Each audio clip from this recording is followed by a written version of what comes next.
ज्योतिष के नाम पर 100 में से 99 लोग धोखा देते हैं, और जो 100वां इंसान है उसे 99 को छोड़कर समझना बहुत मुश्किल है, क्योंकि वो कभी इतना हठी नहीं हो सकता कि दावे के साथ कह दे कि ऐसा ही होगा, क्योंकि वो जानता है कि ज्योतिष बहुत बड़ी बात है। इतनी बड़ी बात है कि इंसान बहुत सोच समझकर ही उसमें कदम रख सकता है। जब मैं ज्योतिष के बारे में कुछ कह रहा हूं तो मेरा मकसद ये है कि मैं उस पूरे विज्ञान को आपको हर तरफ से समझा दूं, उसकी पूरी तस्वीर दिखा दूं। मैं इस बात की बात कर रहा हूं कि आपके जीवन में कुछ चीजें ऐसी हैं जो निश्चित है, और वो निश्चित चीजें आपके जीवन और इस दुनिया के जीवन के साथ जुड़ी हुई है, एक लय में है, अलग अलग नहीं है। उसमें पूरी दुनिया हिस्सेदार है, उसमें आप अकेले नहीं हैं।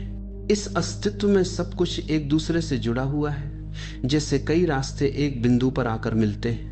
जहां दुनिया की अनगिनत ताकतें एक बिंदु पर आकर टकराती हैं, वहां एक इंसान बनता है, एक इंडिविजुअल बनता है। तो जो असल में ज्योतिष है, उसका मतलब सिर्फ इतना है कि हम अलग नहीं हैं, हम एक हैं, उस एक ब्रह्म के साथ, उस एक ब्रह्मांड के साथ, और हर घटना में सब हिस्सेदार हैं। जब एक बच्चा पैदा होता है तो पृथ्वी के चारों तरफ क्षितिज को घेरे हुए जो नक्षत्र हैं, ग्रह हैं, उपग्रह हैं, दूर आकाश में बड़े बड़े तारे हैं, वे सब उस पल में, जब बच्चा पहली बार दुनिया में आता है, उसके मन पर गहरे तक असर डालते हैं। फिर उसकी कमजोरियां, उसकी ताकतें, उसकी क्षमताएं, सब कुछ हमेशा के लिए प्रभावित हो जाता है। जन्म के समय बच्चे का मन एकदम संवेदनशील होता है, जैसे कोई फोटो प्लेट।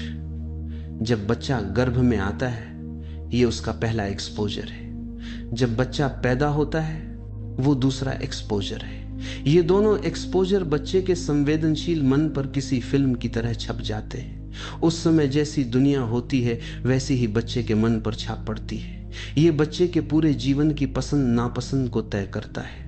इस बारे में मैं आपको ये भी बता दूं कि ज्योतिष के 3 हिस्से हैं। एक जो बिल्कुल निश्चित है, एसेंशियल, जिसमें जरा भी फर्क नहीं हो सकता, उसे समझना सबसे मुश्किल है। फिर उसका दूसरा हिस्सा है नॉन एसेंशियल, जिसमें सब कुछ बदल सकता है, लेकिन हम उसी को जानने के लिए उत्सुक रहते हैं। और इन दोनों के बीच में एक हिस्सा है सेमी एसेंशियल, आधा निश्चित, जिसमें अगर आप जान लें तो बदलाव हो सकता है, और अगर नहीं जानते तो बदलाव कभी नहीं होगा।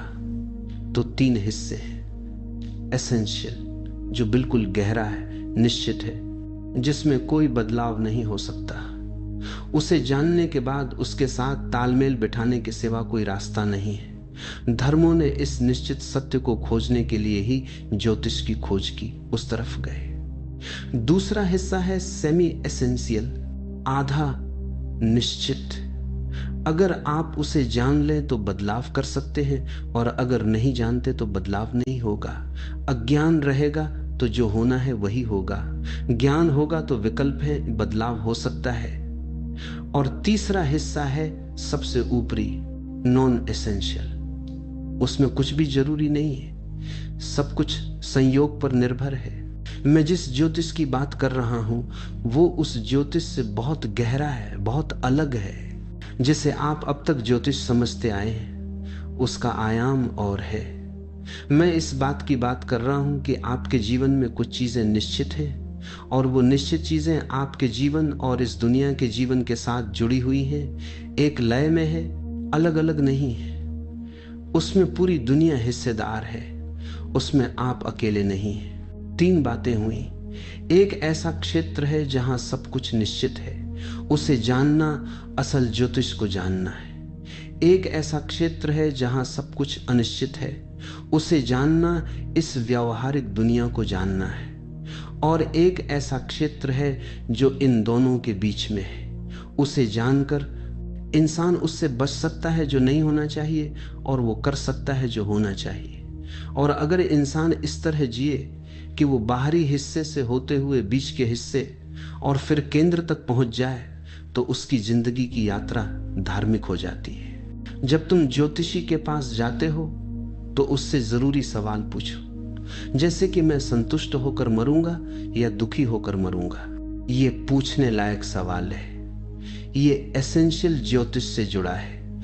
तुम आमतौर पर ज्योतिष से पूछते हो कि तुम कितना लंबा जियोगे, जैसे कि जीना ही काफी है। तुम क्यों जियोगे, किसके लिए जियोगे? ज्योतिष तुम्हारे हाथ में एक औजार हो सकता है अगर तुम एसेंशियल को नॉन एसेंशियल से अलग कर सको। गुलाब का फूल है, वहां कुछ और होने का सवाल ही नहीं। और कमल कमल है। न तो गुलाब कभी कमल बनने की कोशिश करता है, न ही कमल कभी गुलाब बनने की कोशिश करता है। इसीलिए वहां कोई पागलपन नहीं है। उन्हें किसी मनोवैज्ञानिक की जरूरत नहीं पड़ती, उन्हें किसी मनोविश्लेषक की जरूरत नहीं पड़ती। गुलाब स्वस्थ है क्योंकि गुलाब अपनी हकीकत को जीता है, और यही इस पूरे अस्तित्व के साथ है, सिवाय इंसान के। सिर्फ इंसान को आदर्श और चाहिए कि बीमारी है। तुम्हें ये होना चाहिए या वो होना चाहिए, और तब तुम अपने ही खिलाफ बोंट जाते हो।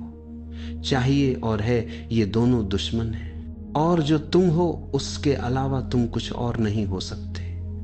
इसे अपने दिल में गहरे उतरने दो। तुम वही हो सकते हो जो तुम हो, कभी भी कुछ और नहीं। एक बार जब ये सच दिल में गहरे उतर जाता है, मैं सिर्फ मैं ही हो सकता हूं, तो सारे आदर्श अपने आप खत्म हो जाते हैं, वे अपने आप गिर जाते हैं।